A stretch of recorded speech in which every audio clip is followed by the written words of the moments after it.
जय हिंद दोस्तों, त्यागी trading tips में आपका स्वागत है। दोस्तों, इस वीडियो के अंदर हम बात करने वाले हैं, एक अनुमान लगाने वाले हैं इस युद्ध का। देखिए, युद्ध का अनुमान आपको लगाना पड़ेगा, क्योंकि युद्ध का अगर अनुमान आप लगाने में कामयाब हो जाते हैं कि आने वाले टाइम में क्या हो सकता है, देखिए मालूम तो नहीं है, लेकिन फिर भी कुछ पॉइंट्स आपको ऐसे मिल जाएंगे जिसके बिहाफ पे थोड़ा बहुत आप अनुमान लगा सकते हैं। जैसे कि इंडिया पाकिस्तान के बारे में आपने थोड़ा अनुमान लगाया, ठीक है। जैसे ही आपने रेसिप्रोकल टैरिफ के बारे में आपने अनुमान लगाया। इसके अलावा बात करें तो रसिया यूक्रेन के बारे में आप अनुमान लगा रहे हैं। देखिए, अगर आप न्यूज़ के अंदर जाएंगे, न्यूज़ अगर आप देखते हैं तो आप सही से अनुमान नहीं लगा पाएंगे, क्योंकि न्यूज़ वाले जो आपको सारी चीज़ें दिखाएंगे उसमें तो आप सारे शेयर बेच के चले जाएंगे। क्योंकि न्यूज़ आप आसानी से यूट्यूब पर देख सकते हैं, न्यूज़ आप आसानी से कहाँ पर देख सकते हैं, टीवी पर देख सकते हैं। अब ये टीवी पर देखने वाले या यूट्यूब पर देखने वाले कौन लोग हैं? एक रिटेल निवेशक। अब रिटेल निवेशक भी किसी शेयर के अंदर कम तो पैसा लगाता नहीं है, काफ़ी सारे शेयर्स के अंदर अच्छा पैसा लगा के रखता है, ठीक है, क्योंकि वो न्यूज़ इधर उधर की सुन रहा है। तो दो चीज़ें होंगी, क्या कि उसने काफ़ी सारे शेयर्स खरीदे हुए हैं जिनके अंदर प्रॉफिट है, वो बेच के निकल जाए। एक वो ऐसा कर सकता है। दूसरा, उसको लगेगा कि नहीं, रसिया यूक्रेन की लड़ाई से कुछ नहीं हुआ, इजराइल हमास की लड़ाई से कुछ नहीं हुआ, अब ईरान की और इजराइल की लड़ाई होती है तो उससे क्या हो सकता है, ठीक है। देखिए, अलग अलग लोगों का अपना अलग अलग अनुमान लगाने का तरीका होता है। एक कहता है कि मैं लॉन्ग टर्म होल्ड करूंगा, एक कहेगा कि ये शेयर तो काफ़ी भागा है और मैंने टॉप पर ही खरीदा है, मेरा थोड़ा सा फायदा हो रहा है। एक आप में से कहेगा कि मैंने बहुत नीचे किसी शेयर को खरीदा है, मुझे अभी 50% का फायदा हो रहा है किसी शेयर के अंदर, अब सिचुएशन थोड़ी सी अच्छी नहीं है, चलो मैं बेच के निकल जाता हूँ, प्रॉफिट बुक कर लेता हूँ। एक कहेगा नहीं, सारा पैसा मैं बुक नहीं करता हूँ, थोड़ा सा बेच के निकल जाता हूँ। तो अलग अलग तरीके हैं स्टॉक मार्केट में काम करने के। कुछ कहेंगे कि अभी सिचुएशन का कुछ समझ में नहीं आ रहा है और ये शेयर मेरा काफ़ी वॉलेटाइल है, या फिर इस शेयर के अंदर वॉलेटिलिटी देखने को मिल सकती है, या फिर ईरान के अंदर अभी बहुत सारे लोगों ने ऑयल वाली कंपनियों के अंदर पैसा लगा के रखा होगा, ठीक है। तो अभी ऑयल में ऐसा नहीं कि, देखिए ऐसा नहीं कि ईरान से ही हम ऑयल लेते हैं या पूरी वर्ल्ड ईरान से ही ऑयल लेती है, लेकिन असर पड़ता है, ऑयल का बहुत बड़ा असर देखने को मिलता है। तो क्या ऐसा कुछ हुआ है कि ऑयल फैसिलिटीज पर अटैक हुआ है? नहीं, ऐसा कुछ नहीं है। क्या आगे अटैक हो सकता है? वो बात की बात है, सिचुएशन कैसी आगे जाती है वो कह पाना बड़ा मुश्किल है। क्या ये सिचुएशन यहाँ पर थम सकती है या नहीं थम सकती है, वो तो आगे अनुमान नहीं लग सकता है। लेकिन क्या अभी की कुछ सिचुएशन को देख के हम अनुमान लगा सकते हैं? 7 दिन, 8 दिन, 10 दिन का, थोड़ा बहुत आगे का समय लग सकता है, क्योंकि रात का भी आपको मालूम नहीं है कि कहाँ कहाँ पर अटैक हो सकता है। देखिए, सारा खेल है कहाँ कहाँ पर अटैक हो सकता है, समझिए ना। देखिए, अभी पहले आप समझिए कि 200 फाइटर जेट से अटैक होता है इजराइल का ईरान पर। अब सबसे पहले बात आप समझिए कि कहाँ कहाँ पर अटैक हुआ है। देखिए, 3 चीज़ों में उसको बांट दिया गया, बड़े ही चालाकी से। आप कहेंगे कि प्लानिंग अब की नहीं है, ये मान सकते हैं कि पिछले 6-7 महीने या 5-6 महीने से प्लानिंग कर रहा था इजराइल। बहुत सारे लोगों को ऑलरेडी वहाँ पर भेज दिया गया था। वहाँ पर अटैक ऐसा नहीं कि सिर्फ इजराइल ने यहाँ से अटैक किया, फाइटर जेट का एंट्री करी और अटैक कर दिया, नहीं। अंदर की साइड में भी पहले से ही एक्सप्लोजन, यानी कि बात करें तो ड्रोन मौजूद थे वहाँ पर, पहले से ही बात करें तो गोला बारूद मौजूद था, जिसकी वजह से अटैक देखने को बड़ा मिला है वहाँ पर, ठीक है। अब अटैक की बात करें तो अटैक ये जो हुआ है साधारण अटैक नहीं है जो इजराइल ने किया, खासकर ईरान ने जो किया है वो अभी थोड़ा सा यहाँ पर एक बदला लेने वाला हुआ है, लेकिन जो इजराइल ने अटैक किया है वो थोड़ा सा अलग प्रकार का है। आप समझिए कि कल पाकिस्तान, या फिर पाकिस्तान को हम लेते ही नहीं है, पाकिस्तान तो घटिया है, उसको क्या लेना, उसकी तो कुछ औकात ही नहीं है, उसको छोड़ दीजिए। हम ए भी कोई देश मान लेते हैं, हम मान लेते हैं ए एक देश है, बी एक देश है। बी ने ए पर अटैक कर दिया, ठीक है। अटैक कहाँ कहाँ पर किया? मान लीजिए कि एक वायुसेना होती है, जल सेना, थल सेना, इसके अलावा और भी बहुत सारे, ठीक है। कोई परमाणु बम बनाने वाला वैज्ञानिक है, कोई उसका चीफ है, काफ़ी सारे लोग हैं। उन सारे लोगों को लगभग 20 लोग ऐसे मार दिए जाएं जो काफ़ी कंट्रोल करते हैं, उनको बड़ी नॉलेज होती है, उनको बड़ा एक्सपीरियंस होता है। देखिए, ईरान अभी काफ़ी दिन से लड़ाई कर रहा है, ये सारे लोग जितने भी चीफ माने जाते हैं, ठीक है। तो कहीं ना कहीं आपको मालूम है कि देखिए, अब जो सुप्रीम लीडर की बात करें ठीक है। अब ऐसा नहीं कि वो सारी चीज़ें वही देख रहा है ईरान का, ठीक है, कि सारी चीज़ें वही देख रहा है, नहीं, खेमनेई नहीं सारी चीज़ें देख रहा है, लेकिन हाँ वो सुप्रीम लीडर है, ठीक है। तो उसके नीचे जितने भी अधिकारी, कम से कम 20 लोगों को मार दिया गया है, जो कि मतलब कि अटैक आम जनता पे नहीं किया, सबसे बड़ी बात यहाँ पर देखने को मिल रही है। लेकिन आम जनता पर अटैक होता तो ईरान आसानी से झेल सकता था, उसको कोई दिक्कत नहीं थी। वो बाद में अटैक थोड़ा बहुत अटैक करता, चलिए, लेकिन जो अटैक हुआ है वो बड़ा खतरनाक हुआ है। एक तो 20 से ज़्यादा जो टॉप कमांडर थे, चीफ थे, उनको उड़ा दिया, ठीक है। डिफेंस सिस्टम को उड़ा दिया। देख लीजिएगा कि 200 फाइटर जेट जो उड़े वो किस तरीके से अलग अलग डिवाइड थे। न्यूक्लियर साइट पर अटैक किया गया, ठीक है।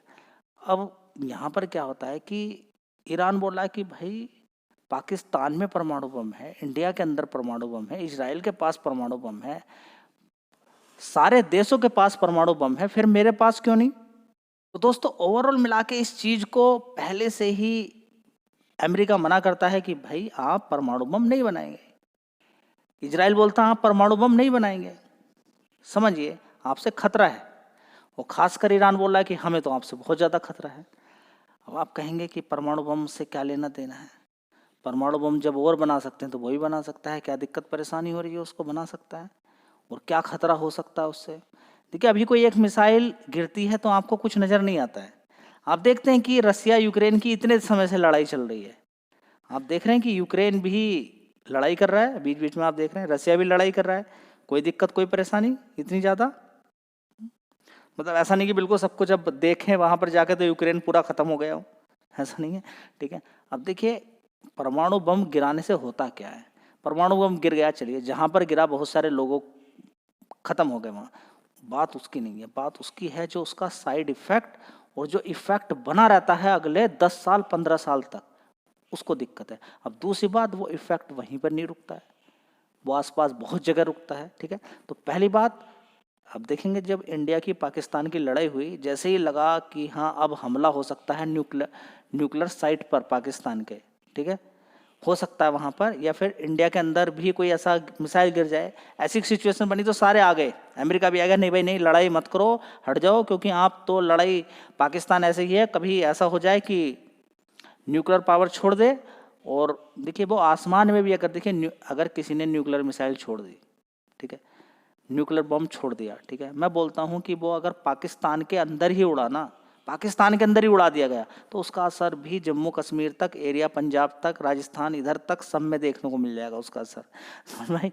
तो परमाणु बम का बड़ा ही दिक्कत वाली बात रहती है। देखिए अब क्या है कि इतने सारे देश हैं, कोई छोड़ नहीं रहा, अपनी सेफ्टी के लिए उन्होंने रखा हुआ है। तो ईरान पर ही ऐसा क्यों? देखिए इजराइल को ऐसा लगता है कि सबसे बड़ा जो खतरा है वो इजराइल अपने आप को समझ रहा है, अमेरिका को भी बीच बीच में ईरान धमकी देता रहता है, तो ये चाहते हैं कि बिल्कुल भी परमाणु बम, देखिए अगर ये साइन कर दे कौन, ईरान, की मैं परमाणु बम नहीं बनाने वाला हूँ, ठीक है, तो युद्ध कल ही खत्म हो जाएगा, कोई दिक्कत परेशानी नहीं होगी।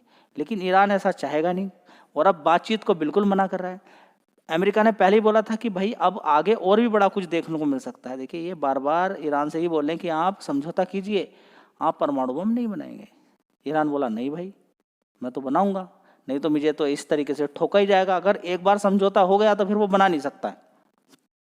सबसे बड़ी समस्या की बात यह है, ठीक है। तो पॉइंट आपको समझ में आ रहा है कि लगातार वो क्या कर रहा है कि जो परमाणु बम के अंदर यूरेनियम वगैरह जो इस्तेमाल किया जाता है उसका क्या कर रहा है, लगातार खनन किया जा रहा है उसका, ठीक है। अब देखिए ऐसा नहीं कि वो छोटे परमाणु बम भी बना सकता है, छोटा उसी तरह के बॉम्ब बना सकता है जिन्हें डर्टी बॉम्ब बोलते हैं, अगर वो गिरेंगे उससे भी रेडिएशन बहुत ज़्यादा लीक हो सकता है। और अभी सुनने में ये भी आ रहा है कि वहाँ पर ईरान के अंदर रेडिएशन जो अभी अटैक हुआ है लीक हो गया। देखिए अभी पक्की खबरें नहीं है, आपको न्यूज़ के अंदर मिल जाएगा। अब ये रेडिएशन लीक की वजह से अगर खबर फैलती है तो सारे लोग दोनों देशों पर प्रेशर करना शुरू कर देंगे। पाकिस्तान के अंदर भी तो ऐसी हुआ, रेडिएशन करके इंडिया बोला नहीं भाई ये तो रेडिएशन तो बड़ा नुकसान, समझिए ना, हम इंडिया पाकिस्तान पर अटैक कर दें, ठीक है, अटैक कर दिया, वहाँ पर जो परमाणु बम है वहाँ पर अटैक हो गया, ठीक है, तो उसका असर सब जगह पड़ेगा। और वो एक जगह नहीं, एक दिन नहीं, वो लगभग 10-15 साल तक इस चीज़ को झेलना पड़ेगा। कहीं पर अगर परमाणु बम गिर जाता है, रेडिएशन लीक हो जाता है, वहाँ पर सब कुछ दूषित हो जाएगा। एयर में आप बाहर निकल नहीं सकते, कैंसर से लोग पीड़ित हो जाएंगे, ना खाना ना पीना, अलग अलग तरह की बीमारियां पैदा हो जाएंगी और बच्चे पैदा भी उल्टे सीधे होंगे, जैसे कि जापान के अंदर कंडीशन हुई थी। ठीक है, तो जापान टेक्नोलॉजी वाला है, उसने सबको संभाल लिया, सारे लोग नहीं संभाल सकते। तो सारा खेल तो पहले यही है। अब देखिए पॉइंट समझिए आप कि अगर परमाणु बम बना लेता है और वो इजराइल पे गिरा देता है, तो वो अगर उसके एंटी ड्रोन सिस्टम ने या फिर एंटी मिसाइल सिस्टम ने अगर उसको, आयरन डोम ने भी अगर उसको क्या कर लिया, इंटरसेप्ट किया और उसको ऊपर ही हवा में मार दिया, ठीक है, तब भी उसका बड़ा असर देखने को मिल जाएगा। समझिए बात को। ठीक है, तो पहला तो क्वेश्चन यही है। अब यहाँ पर क्या है कि क्या ये लड़ाई अभी शांत होने वाली है, सबसे क्वेश्चन बड़ा यही है। तो दोस्तों अभी ये लड़ाई शांत इसलिए नहीं हो सकती है, पूछिए क्यों? क्योंकि अभी जो हुआ है वो ईरान को अच्छा नहीं लग रहा कि भाई अटैक तो हुआ, लेकिन ऐसी जगह अटैक हो गया जहां पर मैं सोच भी नहीं रहा हूँ। ये तो बहुत गलत अटैक हो गया और अंदर की साइड में आकर इन्होंने तो हमारे उन लोगों को मारा जिनको मार नहीं सकते थे। अब क्या है यहाँ पर, खैमनेई भी सोच रहा है, या तो डर जाए खैमनेई कि भाई अब मैं भी नहीं मारा जाऊं, कहीं कहीं और कुछ गड़बड़ी तो ना हो जाए। एक होता है डर कि भाई अब हम बचने बड़े भारी पड़ जाएंगे और ये तो लगातार अटैक करेंगे, हमारे न्यूक्लियर साइट पे अटैक करेंगे, यही तो एक डर का माहौल था, यही इसको ख़त्म करेंगे तो बड़ी दिक्कत परेशानी हो जाएगी। अभी फिलहाल देखिए जो टॉप कमांडर्स को मारा गया है वो सबसे बड़ा एक सीरियस कंसर्न है, बहुत बड़ा सीरियस कंसर्न है, उसको झेल नहीं सकता है ईरान। इसी वजह से उसने ज़बरदस्त अटैक किया, तेल अवीव पर ज़बरदस्त हाइपरसोनिक मिसाइल से अटैक किया और बड़ा नुकसान देखने को भी मिला है। ठीक है, इजराइल की राजधानी और साथ ही तेहरान की बात करें, ठीक है, बात करें तेल अवीव की बात करें, तो लगातार यहाँ पर आप देखेंगे कि एक देश दूसरे देश पर क्या कर रहा है, ज़बरदस्त अटैक कर रहा है। ठीक है, तो अब यहाँ पर सबसे बड़ा क्वेश्चन यही है कि जब लड़ाई होती है, ग्लोबली दिक्कत परेशानी होती है, तो उस टाइम पर मार्केट के अंदर गिरावट हो जाती है। मार्केट के अंदर गिरावट हो जाती है, एक खरीदने का बड़ा बढ़िया मौका मिलता है। जब बड़ी गिरावट हो जाती है, युद्ध शांत होता है, उसके बाद फिर शेयर के अंदर से तेजी बनती है तो बड़ा पैसा बनता है। तो क्या पक्की पक्की गिरावट होने वाली है? देखिए वो सारी सिचुएशन पे करेगा। क्या ईरान लड़ाई के लिए तैयार है? बिल्कुल तैयार है। इसके बाद क्या इजराइल तैयार है? देखिए इजराइल पहले से ही मालूम है कि हमास और हिजबुल्लाह की बात करें या हुतीस की बात करें, जो परेशान करने वाला, फंडिंग देने वाला ईरानी है। तो सबसे बड़ा दुश्मन हुती हुआ, हमास हुआ, या फिर ईरान हुआ, इजराइल का ईरान हुआ। ठीक है, अब ईरान पर डायरेक्ट बहुत बड़े बड़े अटैक भी नहीं किए जा सकते, बड़ी दिक्कत हो जाएगी, ग्लोबली परेशानी हो जाएगी। ठीक है, तो अब यहाँ पर लड़ाई दोनों की स्टार्ट यहाँ पर है। ठीक है, अब ये लड़ाई यहाँ पर रुकती है या आगे बढ़ती है, उस पर आपको नज़र बना के रखनी है। नज़र बना के देखिए। अब ऐसा समझ जाइएगा कि न्यूज़ आप देखना शुरू करें, न्यूज़ में तो सारा कुछ हो गया है। अगर आप न्यूज़ पढ़ेंगे तो आप ये देखेंगे कि इजराइल के 4 शहर बिल्कुल पूरी तरह तबाह हो गए। अब और सुनेंगे ईरान के अंदर ये सब कुछ बर्बाद हो गया, ऐसा हो गया, बर्बाद हो गया। अब खबर सुनेंगे 3 शहर तबाह हो गए, उसमें मरे कितने आदमी? 6। तो ऐसी ऐसी खबरें आपको देखने को मिल जाएगी, आप समझ नहीं पाएंगे वहाँ पर न्यूज़ के अकॉर्डिंग। अब दूसरी बात क्या है, मैंने आपको ये बात बताई, आपकी समझ में भी आ गई कि न्यूज़ का सारा असर देखने को नहीं मिलता है। देखिए अगर देखिए न्यूज़ पे आप जाएंगे तो आप ये समझेंगे कि इन्होंने यूक्रेन को पहले ही मार दिया, बहुत पहले ही न्यूज़ वालों ने इतनी ज़बरदस्त कमेंट्री करते हैं कि आप समझ नहीं पाएंगे उन सारी चीज़ों को। ठीक है, अब क्या है कि सारे लोग, इतने सारे लोग हैं स्टॉक मार्केट के अंदर काम करते हैं, हर किसी के पास मोबाइल है, तो उस चीज़ का असर देखने को मिलता है, न्यूज़ का असर देखने को मिल जाता है, तो प्रॉफिट बुकिंग शुरू हो जाती है। अब प्रॉफिट बुकिंग में क्या कि बड़ा प्लेयर खरीदारी करने वाला हो तब जाके मार्केट रुक सकता है। ठीक है, तो अब यहाँ पर क्या चीज़ें होंगी। अब दूसरी बात क्या है कि अमेरिका अगर इजराइल के साथ खुलकर आ जाए, ऐसा नहीं कि खुलकर नहीं आ रहा है, बिल्कुल खुलकर नहीं आ रहा, लेकिन हथियार वगैरह जो 200 फाइटर जेट से जो एंट्री हुई है वो अमेरिका के ही हैं। ठीक है, क्योंकि अभी अटैक हुआ है, बहुत बड़ा अटैक देखने को मिला है, किसके ऊपर? इजराइल के ऊपर भी, और इजराइल ने भी 2 अटैक कर दिए हैं। अब ये अटैक आगे आगे कितना बढ़ते हैं और कितनी तरह के हथियारों का इस्तेमाल किया जाता है, और ईरान के साथ और कौन कौन खड़ा होता है, युद्ध कितना सीरियस होता है, उसके ऊपर डिपेंड करेगा कि मार्केट के अंदर कितनी गिरावट होगी।